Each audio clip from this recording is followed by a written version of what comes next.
চিরদিনই তুমি যে আমার আজকের পর্ব দেখতে হলে আমাদের চ্যানেলটি সাবস্ক্রাইব করে সম্পূর্ণ ভিডিও না টেনে দেখতে থাকুন। গল্পের শুরুতে আমরা দেখতে পাব আর্য এবং অপর্ণার নিয়ম অনুযায়ী পুরোহিত মশাই জোর খোলা হচ্ছে। তো পুরোহিত মশাই মন্ত্র পড়ছে। মন্ত্র শেষে পুরোহিত মশাই বলতে থাকে, তোমরা যে 7 জন্মের বাঁধনে আটকা পড়ে গিয়েছ, তোমাদের গিট খুলে দেওয়া হলো। বহুদিন ধরে জমা থাকা শক্তি, চাপা পড়া থাকা নিয়তি, সবকিছুর মুক্তির সময় এসে গিয়েছে। ভালো হোক তোমাদের জীবন, সুখী হও তোমরা, শান্তিতে কাটুক প্রতিটা দিন।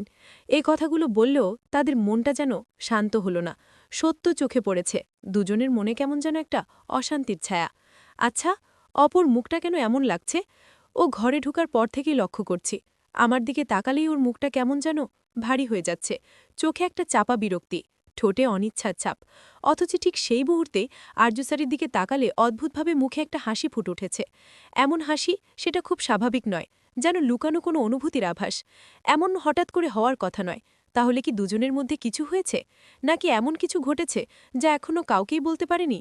ব্যাপারটা আমাকে ভালো করে দেখতে হবে, শুধু অনুমান নয়, নিশ্চিত হতে হবে। তখন সন্তু হালকা সরে আর্যসারির দিকে তাকিয়ে বলে, আচ্ছা স্যার, একটা কথা বলি, আজ আপনার মুখটা কেমন যেন আলাদা লাগছে। তখন আর্য স্যার হেসে বলে, আলাদা মানে? মানে আজ আপনাকে অন্যরকম লাগছে, মানে অপর্ণার মনটাও না কেমন যেন লাগছে। তখন আর্য স্যার বলে, কেমন আর লাগবে, গিন্নি গিন্নি টাইপ লাগছে, বুঝতে পারছো না? স্যার, আপনার মুখের দিকটা টাকালেও কিন্তু কেমন জানি মনে হচ্ছে। তখন আর্য স্যার একটু ম্লান হাসি এসে বলে, স্যার, আপনাদের মধ্যে কি কিছু হয়েছে? তখন আর্য বলে, না, কি হবে স্যার, মানে বলছি কোনো ঝগড়া ঝগড়া হয়েছে নাকি? আর্য বলে, না, ঝগড়া নয়, একটু মান অভিমান হয়েছে আর কি। তখন সন্তু বলে, স্যার, তাহলে আমি ঠিকই ধরতে পেরেছি। স্যার, আপনি কোনো চিন্তা করবেন না, সন্তু আছে তো, সব ঠিক করে দেবে। তখন আর্য বলে, তুমি কিছু করতে পারবে? তখন আত্মবিশ্বাসের সঙ্গে সন্তু বলে, স্যার স্যার, আমি আছি না, দেখবেন সব কিছু ঠিক করে দিব। ঠিক সেই মুহূর্তে অপর্ণার বাবা চলে আসে, বলছে, এই সন্তু, তুই আর্য স্যারের সঙ্গে কি কথা বলছিস? তখন সন্তু একটু ঘাবড়ে গিয়ে বলে, না, তেমন কিছুই নয়, আমি শুধু জিজ্ঞাসা করেছিলাম কোল্ড ড্রিঙ্কস খাবে কিনা। উনি বললেন খাবে না। এদিকে শেফালি পিসি তখন বলে, সুস্মিতাদি, নিয়ম অনুযায়ী সব কাজ তো শেষ হয়ে গেল, চল ওদিকে খাবার রেডি করতে হবে। তখন অপর্ণার মা এবং শেফালি পিসি খাবার রেডি করতে যায়। এদিকে রাজলক্ষ্মী অপর্ণা এবং আর্যর কথা ভাবছে, আর্যর বিপদের কথা ভাবছে। তারা সুন্দরী মা বলেছিল, তোর সন্তানের আমি বিপদের ইঙ্গিত দেখতে পাচ্ছি, এমন একটা বিপদ যেখানে ওরা এক হতে গিয়ে আবার বিচ্ছেদ হতে পারে। ওদেরকে তোকেই রক্ষা করতে হবে, তোকেই আগলে রাখতে হবে। তখন রাজলক্ষ্মী বলে, আমি তো আমার মতো করে ব্যবস্থা করছি, কিন্তু আমার মন কেন যেন দেখছে, ওদের কোনো বিপদ হবে না তো? তুমি রক্ষা করো ওদের, হে ঠাকুর, ওদের রক্ষা করো। ঠিক তখনই এখানে মানসি চলে আসে, বলছে, মাদার ইন ল, আপনি কি কিছু নিয়ে টেনশনে আছেন? তখন রাজলক্ষ্মী বলে, কই না তো। তখন মানসি বলে, আপনাকে দেখে মনে হলো আপনি যেন খুব চিন্তায় আছেন। তখন রাজলক্ষ্মী বলে, মানসি, তোমার ভাবনাগুলো না বেশিরভাগ সময়ই ভুল হয়। তখন মানসি বলে, মাদার ইনলর, কাল থেকে ভাবছি আপনাকে একটা কথা জিজ্ঞাসা করব। আমি যখন হাসপাতালে গিয়েছিলাম, সেটা আমাকে নিয়ে অনেক কিছু সবাই বলেছে, কিন্তু সেদিন রাতে আপনি তো কাউকে কিছু না বলে বাড়ি থেকে বেরিয়ে গিয়েছিলেন। কই, আপনাকে তো কেউ প্রশ্ন করল না আপনি কোথায় গিয়েছিলেন? যা শুনে তো রাজলক্ষ্মী অনেক রাগ হয়ে যায়, বলছে, শুনো মানসি, তুমি হচ্ছে এবাড়ির বউ, আর আমি হচ্ছে কর্ত্রী, তুমি কিন্তু কর্ত্রী নও, তাই আমার বিষয় বা অন্য কারো বিষয়ে হয়তো কৌতূহল দেখানো তোমার জন্য ভালো নয়, বুঝতে পেরেছ? তখন তো মানসি অনেক মন খারাপ করে বলছে, মাদার ইন ল, আমি আপনার বিরক্তির কারণ হয়ে গিয়েছি। তখন তিনি শান্ত কণ্ঠস্বরে বলে, শোনো, আমি একটি কাজে বেরিয়েছিলাম, সেটা তোমার জানার কোনো প্রয়োজন নেই। এটা বলে রাজলক্ষ্মী এখান থেকে বেরিয়ে পড়ে। আর অন্যদিকে অপর্ণার বাড়িতে তো খাবার দাবারে হইচই পড়ে গিয়েছে। এদিকে অপর্ণা এবং আর্যর সামনে হরেক রকমের খাবার এনে দেয়, এবং পাড়া প্রতিবেশী কাকিমারাও সুন্দর সুন্দর খাবার এনে দিয়েছে। তখনই খাবার খাবে আর্য এবং অপর্ণা, ওই মুহূর্তে কিঙ্কর এসে বলে, 1 মিনিট, আর্জু, তুই খাবার আগে আমি একটু টেস্ট করে দেখব। তখন আর্জু বলে, কি করছিস কিঙ্কর এটা? তখন বলে, আমার কিচ্ছু করার নেই, মিসেস সিংহরায়ের একদম কড়া নির্দেশ। যা শুনে তো সবাই অবাক হয়ে যায়। তখন সুমি বলে, ঠিক আছে, কিঙ্কর ছাই তো খাবে, কোনো সমস্যা নেই, টেস্ট করুক, কিন্তু এটা পাড়া প্রতিবেশী কাকিমাদের খুব গায়ে লাগে। বলছে, কি, আমরা কি আমাদের জামাইয়ের ক্ষতি করব? আমাদের বিশ্বাস করছে না? তখন তারা সবাই মন খারাপ করতে থাকে। ঠিক তখনই অপু বলে, কিঙ্কর স্যার, 1 মিনিট, আমি আমার কাকিমাদের চিনি, ওনারা এমন কোনো খাবার খাওয়াবে না যে স্যারের ক্ষতি হবে। তাছাড়াও আমি বুঝতে পারছি আপনার চিন্তাটা, ঠিক আছে, আমি সব চিন্তা দূর করে দিচ্ছি। আগে আমি খাবো, তারপর আর্য স্যার খাবে, তাহলে তো এই নিয়ে কোনো আপত্তি থাকার কথা নয়। তখন আর্য রেগে গিয়ে বলে, শোনো অপর্ণা, কিছুই তোমাকে খেতে হবে না, তোমার খাবার তুমি খাও, খাও, আমারটা আমি খাবো। তখন অপর্ণা চোখে জল নিয়ে বলে, আমি আপনার অর্ধাঙ্গিনী, সবকিছু আমাদের ভাগ করে নেয়ার কথা, বিপদটুকু আমরা ভাগ করে নিব স্যার, এটুকু তো অধিকার আমার আছে, অন্তত এটুকু অধিকার আমাকে দিন। তখন কিঙ্কর বলে, অপর্ণা এটা কি করছো? তখন বলে, স্যার এটা আমি ঠিক করছি, এটা আমার অধিকার রয়েছে। তখন অপর্ণা খেতে থাকে। এদিকে অপর্ণার মা বাবা অপর্ণার কথা শুনে অনেক খুশি হয়ে যায়।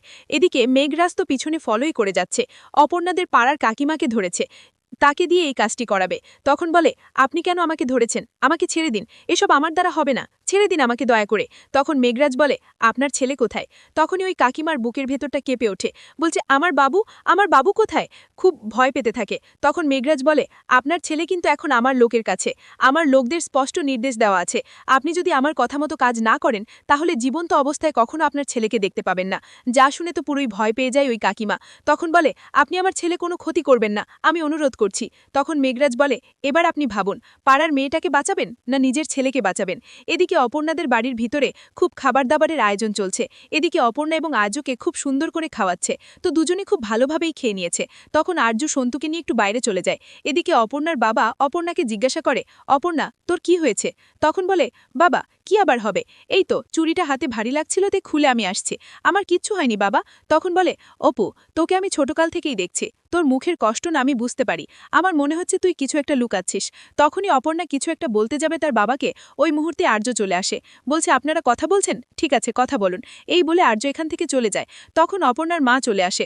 অপর্ণার মাও অপর্ণাকে সে একই কথা বলতে থাকে, কিন্তু অপর্ণা তার মা বাবাকে কিছুই বলে না, বলছে, কিচ্ছু হয়নি মা, তোমরা শুধু শুধু চিন্তা করছো। তখন অপর্ণার মা বলে, দেখ তোর বাবা কিন্তু ব্যাপারটা লক্ষ্য করেছে, আর তোকে যতটা হাসি খুশি দেখব অতটা হাসি খুশিও কিন্তু দেখছি না। তো অপর্ণা তার মাকে কিছুই বলে না। ওই মুহূর্তে সন্তু চলে এসেছে, রুম্পা ফোন করেছে, তো রুম্পার সঙ্গে কথা বলতে থাকে অপর্ণা। তো রুম্পা অপর্ণাকে জানায় ছাদে চলে যেতে, ওইখানে ভিডিও কলে কথা বলবে। আসলে এটা ছিল সন্তুর একটা বাহানা, কারণ অপর্ণাকে মিল করে দেওয়ার জন্য ব্যবস্থাটা। তখন অপর্ণা ছাদে মোবাইল নিয়ে চলে যায়, রুম্পার সঙ্গে কথা বলার চেষ্টা করে, কিন্তু রুম্পা তো তার কথাই বলে না।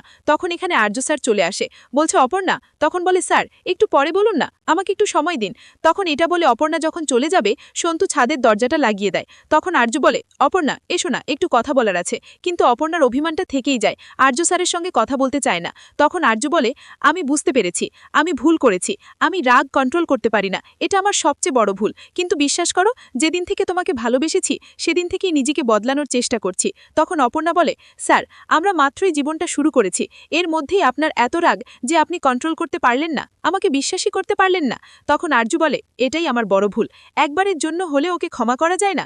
অপর্ণা তখন শান্ত গলায় বলে, আপনি আমার হাজব্যান্ড, অফিসে আপনি আমার বস, আপনার কাছ থেকে আমি শিখেছি মাথা উঁচু করে বাঁচতে, কিন্তু আপনার এই রাগ আমি শিখতে চাই না স্যার, রাগ শুধু মানুষের ক্ষতি করে।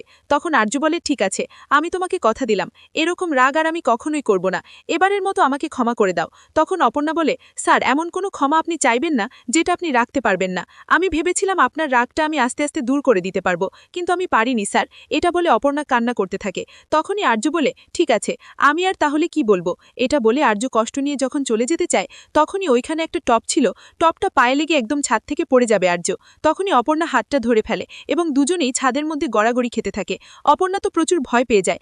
আর্য তখন বলে, তোমার কোথায় লাগেনি তো? অপর্ণা তখন বলে, স্যার আপনি আমাকে নিয়ে এখনো ভাবছেন, আপনি তো একটু হলে পড়ে যেতেন, তাহলে কি হতো?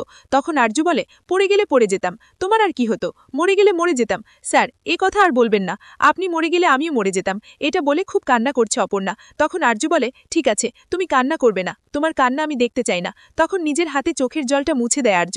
তো এভাবেই আর্য এবং অপর্ণার মিল হয়ে যায়। তো প্রিয়, তাহলে আজকের আপডেট এখানেই শেষ হয়ে যায়। পরবর্তী সুন্দর সুন্দর আপডেট পেতে অবশ্যই আমার চ্যানেলটি সাবস্ক্রাইব